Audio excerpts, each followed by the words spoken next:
Mechanical final year 6 semester के स्टूडेंटों के लिए वीडियो जा रहा है। ये एमएमआई सब्जेक्ट है, मेट्रोलॉजी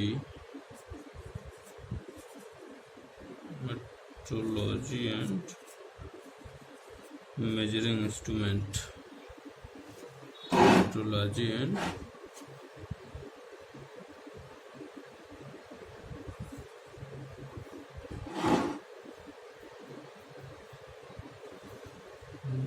मेजरिंग इंस्ट्रूमेंट।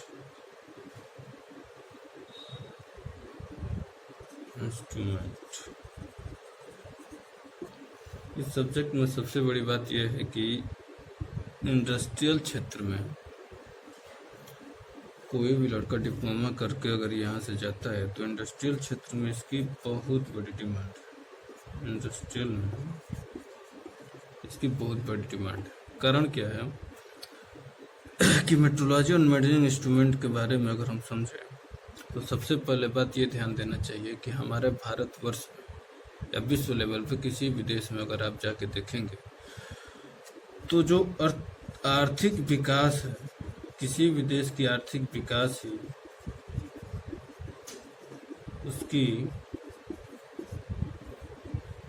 शक्ति को दर्शाती है, कितनी पावरफुल है उसकी शक्ति को दर्शाती है। तो किसी भी देश की आर्थिक विकास ही उसकी शक्ति होती है। और इस विकास के लिए 3 क्षेत्र हैं, प्राथमिक, द्वितीयक और तृतीयक क्षेत्र। प्राथमिक क्षेत्र में विकास का मतलब यह होता है कि कृषि क्षेत्र में, कृषि का मतलब ये हुआ, कृषि का न समझे तो सीधी भाषा में समझे हम तो जो चीज़ प्राकृतिक से उत्पन्न होती है, प्रकृति में जो चीज़ विद्यमान है उसके कारण जो हमारी आर्थिक गतिविधि आ रही है तो उसको हम मानते हैं कि प्राथमिक क्षेत्र है।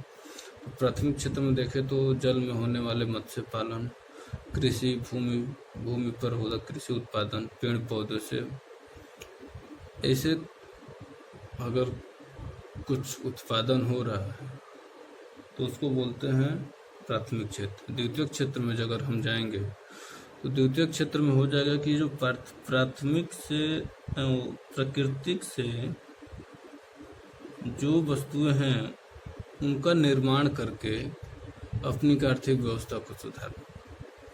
तो प्रकृति से वस्तुओं को लेकर उसका विनिर्माण करके उसको कृत्रिम वस्तुओं में बदल कर मानव की आवश्यकताओं की पूर्ति करने के लिए किसी भी वस्तु का निर्माण किया जा रहा है तो होता है द्वितीयक क्षेत्र या औद्योगिक क्षेत्र बोलते हैं। क्या बोलते हैं? औद्योगिक क्षेत्र। औद्योगिक क्षेत्र में इसी विकास को हमारे इंजीनियरिंग क्षेत्र में पढ़ा जाता है। इसी को औद्योगिक क्षेत्र को विकास करने के लिए ही हम लोग इंजीनियरिंग क्षेत्रों का अध्ययन करते हैं। तो औद्योगिक क्षेत्र में विकास को हम देखें तो कोई भी देश इसमें बहुत प्रगति कर रहा है, उद्योगों पर निर्भर रह रहा है, उसमें प्रगति कर रहा है। लेकिन देखें तो जैसे जैसे किसी भी देश की जनसंख्या बढ़ रही है तो वहाँ पे वस्तुओं की आवश्यकता पड़ रही है और वस्तुओं की आवश्यकता पड़ने के कारण हमारे औद्योगिक क्षेत्र में वस्तुओं का निर्माण हो रहा है। निर्माण होने के कारण उपभोक्ताओं की पूर्ति की जा रही है, जो उपयोग करने वाले हैं उनकी पूर्ति की जा रही है। लेकिन औद्योगिक क्षेत्र का इतना विकास होने के कारण बाजार में, औद्योगिक क्षेत्र में इतनी कंपनियां आकर स्थापित हो गई हैं, इतने प्रोडक्ट बन रहे हैं, इतने उत्पाद बन रहे हैं कि उनमें अच्छी गुणवत्ता लाना जरूरी है। अगर अच्छी गुणवत्ता न आती हो, अच्छी गुणवत्ता न आए तो समझ लेना चाहिए कि जो उपयोग करने वाले, बस जाहिर सी बात है कि अगर बहुत सारे एक ही सामान मार्केट में बहुत ज़्यादा मात्रा में मिले तो उपभोग करने वाला उसकी क्वालिटी देखने लगता है। अगर ज़्यादा मात्रा में नहीं मिल रहा है बाजार में, 2-3 मिल रहे हैं तो वहाँ पे क्वालिटी कोई दिक्कत नहीं है, गुणवत्ता की कोई जांच नहीं करेगा। हाँ, मिल रहा है, मिल गया तो सही है। लेकिन एक ही वस्तु बहुत ज़्यादा मात्रा में बाजार में मिलने लगे तो उस पर लेखा जोखा होने लगता है कि इसकी गुणवत्ता की जाँच होने लगती है। इस गुणवत्ता को बनाए रखने के लिए कंपनियां क्या करती हैं या औद्योगिक क्षेत्र में जितने भी काम करने वाले कारखाने हैं वो उसमें सुधार करने लगते हैं कि हमारी गुणवत्ता अच्छी रहेगी तो बाजार में जो भी सामान जाएगा वो अच्छे से बिकेगा।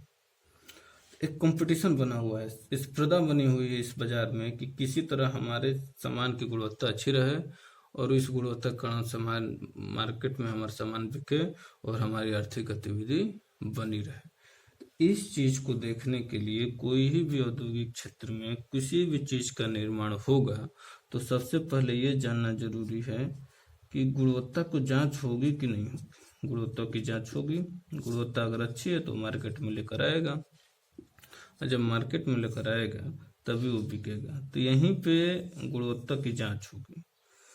तो गुणवत्ता की जांच करने के लिए, इस गुणवत्ता को बनाए रखने के लिए जिस क्षेत्र के अंतर्गत या जिस विषय के अंतर्गत इस गुणवत्ता को मापने वाले मापक यंत्र का या इस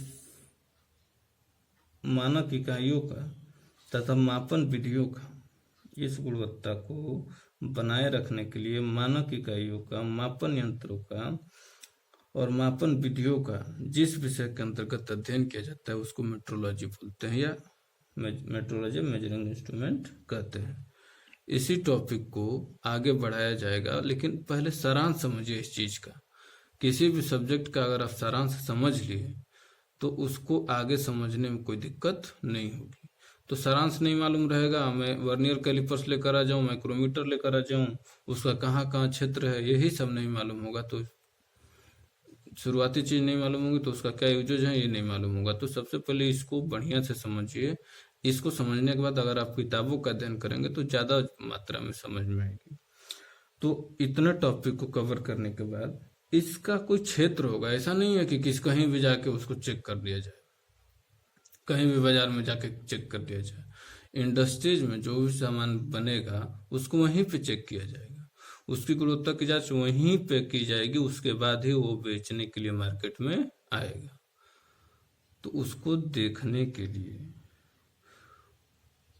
इस मापन पद्धति का या इस सब्जेक्ट का क्या क्या कार्य क्षेत्र है इसको हम चर्चा करेंगे। तो कार्य क्षेत्र में चर्चा करने से पहले इसका जान लीजिए कि निरीक्षण, निरीक्षण का मतलब क्या होता है। इसका कार्य क्षेत्र है, कार्य क्षेत्र है इस सब्जेक्ट का, मापनीकी का कार्य क्षेत्र है। तो इस निरीक्षण करेंगे पहले। अब निरीक्षण क्या होता है तो मैं एक एक चीज को समझाने की कोशिश करूंगा, लेकिन मैं देख रहा हूं कि बहुत मुश्किल बन रहा है अव्यवस्था के कारण। इसकी व्यवस्था में लगे हैं हम कि आपको वीडियो बहुत अच्छी तरह से प्रोवाइड हो। दूसरा होता है उत्पादन प्रक्रम का नियंत्रण। अब एक एक चीजें मैं समझाऊंगा, ऐसा मत सोचिए कि इसको समझाना नहीं, समझाना है। प्राचलों का मापन, और ये प्राचल क्या होते हैं इसको भी समझाना है, एक एक शब्द का। सबसे बड़ी बात है इंजीनियरिंग में अगर शब्दों का अर्थ आपने समझ लिया तो इंजीनियरिंग आसान हो जाएगी। इस शब्द में ही बहुत कुछ छुपा हुआ है। प्राचल क्या है, उत्पादन में क्या है, उत्पादन में बहुत से, प्रक्रम क्या है, शब्दों को समझते चलिए। माप यंत्रों का अनुरक्षण, माप यंत्रों का अनुरक्षण, अनुरक्षण मतलब होता है मेंटेनेंस। मेंटेनेंस सबके दिमाग में होला मेंटेनेंस क्या होता है, लेकिन वास्तव में उसका अर्थ क्या होगा ये जानना जरूरी है कि मेंटेनेंस क्या होती है। और पांचवा है मशीन औजारों का संरेखन। सबसे बड़ी बात है कड़ी बना के पढ़ाई करनी पड़ेगी। कड़ियों को ध्यान रखिए कि कोई भी सब्जेक्ट एक दूसरे से जुड़ा हुआ है। इंस्पेक्शन निरीक्षण, उत्पादन किसी न किसी सब्जेक्ट से जुड़ा हुआ है, उत्पादन प्रक्रम एक सब्जेक्ट के आप लोगों का। फिर प्राचल क्या है ये समझाने वाली चीज है। माप यंत्रों का अनुरक्षण, ये भी मशीन औजार भी एक शब्द है जो आपने किसी न किसी सब्जेक्ट में, ये सब्जेक्ट ही है मशीन औजार and machine tool technology and maintenance. तो ये सब आप इतने टॉपिक को पढ़िएगा, जो कुछ भी समझ में ना आए तो उसको आप लोग फिर कमेंट बॉक्स में कमेंट करिएगा उसके बाद बताइएगा, फिर जो ना समझ में आए इसको मैं डिटेल, लेकिन ये इंपॉर्टेंट है, इतना ध्यान रखिए। क्वेश्चन आता है माप विज्ञान किसे कहते हैं, मापनिकी के कार्य क्षेत्र का वर्णन कीजिए। तो इस तरह के क्वेश्चन आएंगे तो माप विज्ञान मैंने बहुत अच्छे से समझा दिया है, उसको किताबों से अध्ययन करके देख लीजिएगा। उसके बाद मापनिकी का कार्य क्षेत्र, ये 5 टॉपिक है, 5 टॉपिक को आप लोग रखिएगा, पढ़िएगा, बहुत कुछ समझ में आएगा। ना समझ में आएगा तो इसमें से 1-2 टॉपिक को मैं जैसे प्राचल समझाना पड़ेगा, माप यंत्रों का अनुरक्षण, मशीन औजार, बहुत लंबा वीडियो हो जाएगा, इसीलिए मैंने इसको रोक दिया है। फिर आप लोग पढ़ाई करिए, इसको देखिए। धन्यवाद।